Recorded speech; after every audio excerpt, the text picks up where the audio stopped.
The NBA is perfectly willing to join in protests of our own country, but you say peep about the communist government of China, which has 3 million citizens incarcerated right now in concentration camps. That's too much. Then LeBron backs down. He just wants to play basketball.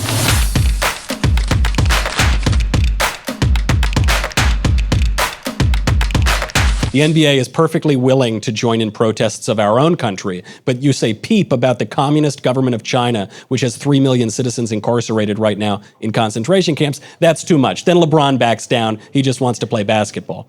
It's not just the NBA either. It's Apple is doing this. Virtually every American airline, JP Morgan, Princeton University. I mean, a ton of companies and institutions around the country. To say nothing of the US government, what this shows us is that he who pays the piper calls the tune.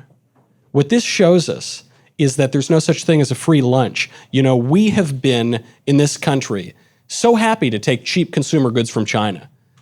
Who could lose? We've been so happy to have China become our largest creditor, fund our gigantic welfare state, fund whatever government spending we want, and that way we don't need to make hard decisions or raise taxes. We've been perfectly happy to take all that money when Hollywood goes into China.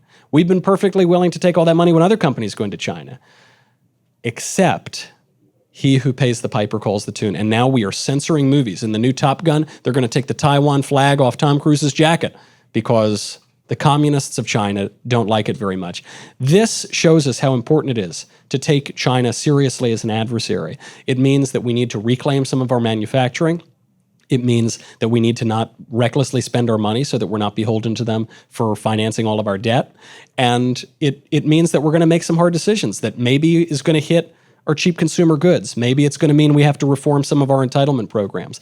Maybe we'd have to raise taxes. I don't want to do any of that stuff.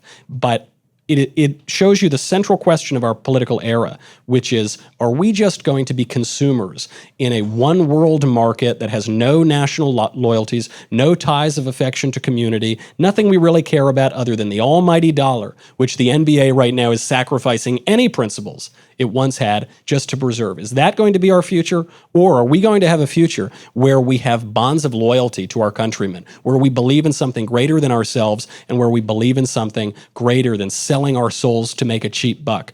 I obviously hope that we pursue the latter course. Only time will tell, but I think Americans are waking up to this problem, and we realize that there are some prices that are just too high to pay.